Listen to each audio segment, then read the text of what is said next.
नमस्कार दोस्तों, मैं महेंद्र शर्मा स्वागत करता हूं मेरे YouTube चैनल में आपका। उम्मीद करता हूं आप खुश और स्वस्थ है। दोस्तों आइए दिखाते हैं पाकिस्तान की एक डिबेट, जिसमें कैसे ये पाकिस्तानी अपने आप को बड़ा साबित करने के लिए अफगानिस्तान में एक हवाला दिया जा रहा है कि यूनिसेफ के लोग कह रहे हैं कि 1,40,00,000 लोगों को एक टाइम का खाना भी नहीं मिल रहा है।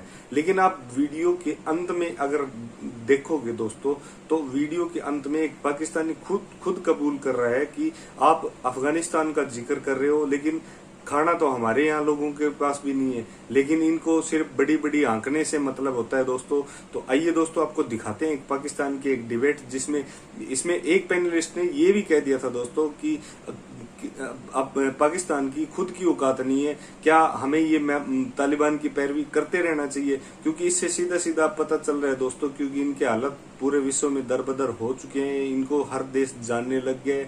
अभी पीछे इनकी पूरे विश्व पटल पे इतनी बेइज्जती हुई है क्योंकि European union, America, England, Australia, Bharat, बहुत से विकसित देशों ने तालिबान को मान्यता देने से मना कर दिया था, लेकिन इन्होंने ये राग अलापे रखा कि तालिबान तालिबान तालिबान सरकार।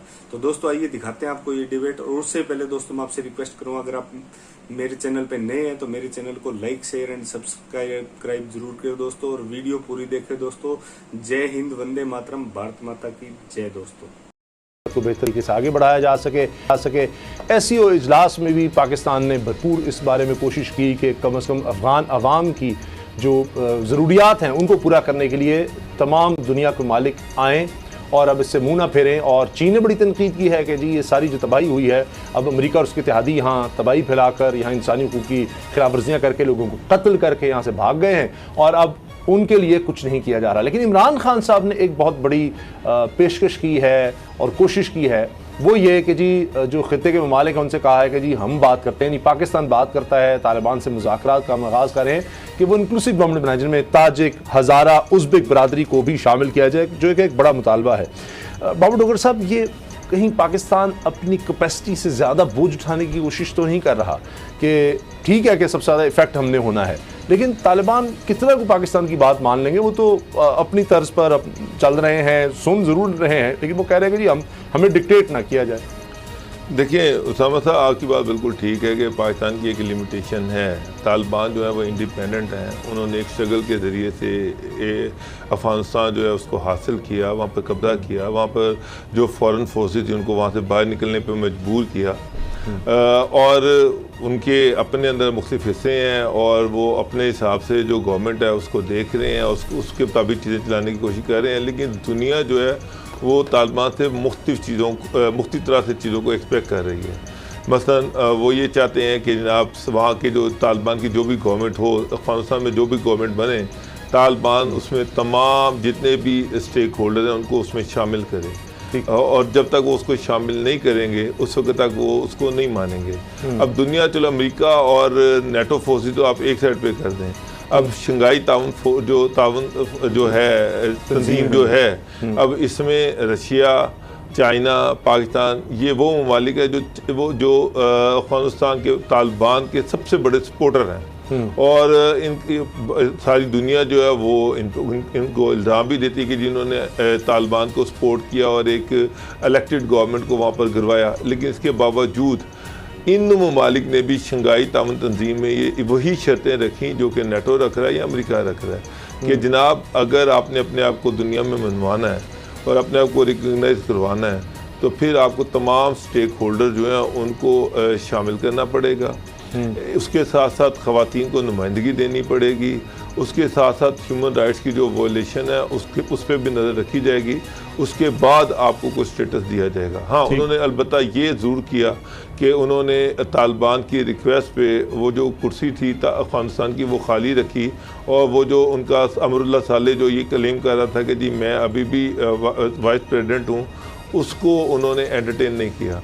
चलें, पहली सफारती कामयाबी तो तालिबान की हुई, लेकिन अभी बहुत बड़े चैलेंजेस उनके सामने हैं और उनमें सबसे बड़ा जो चैलेंज है वो यही है कि जो गवर्नमेंट साजी की जा रही है या कर दी गई है उसमें सारे स्टेक होल्डर को बराबर की नुमाइंदगी दी जाए। जब तक ये सारे स्टेक होल्डर्स को नुमाइंदगी नहीं देंगे दुनिया इनको नहीं मानेगी। और उसका फिर मसला ये है, अगर दुनिया नहीं मानती तो ना ये किसी से एड ले सकते हैं, ना दुनिया के साथ कोई कोऑपरेट हो सकता है। फिर तालिबान के साथ डायरेक्टली तो कोई भी इंटरेक्ट नहीं करेगा। फिर पाकिस्तान जो है वही तर्जुमान बनेगा अफगानिस्तान का।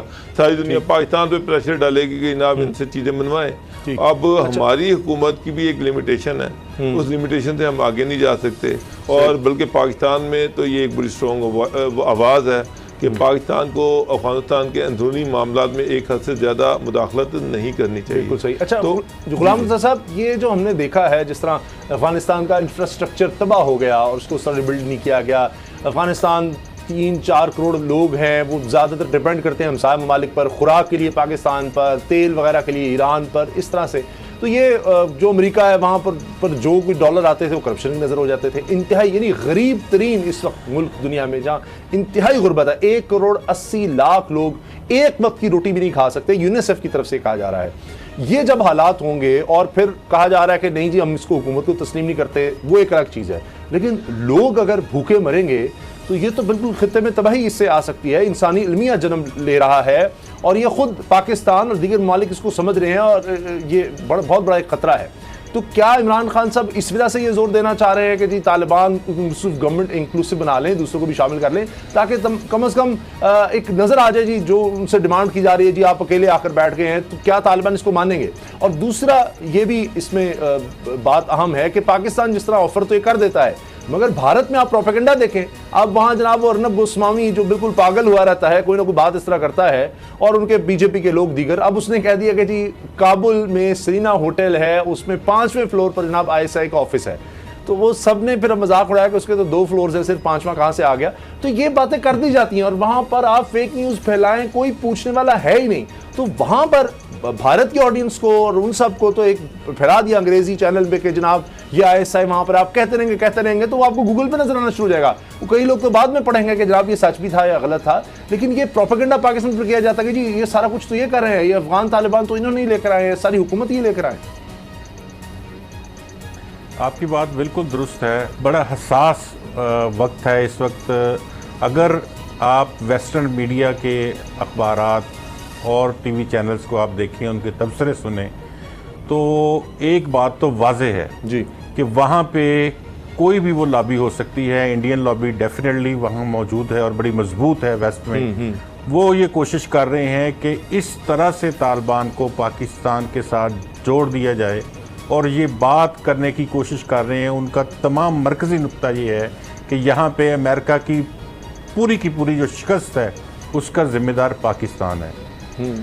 और पाकिस्तान के हवाले से इस तरह की बातें बहुत हो रही हैं।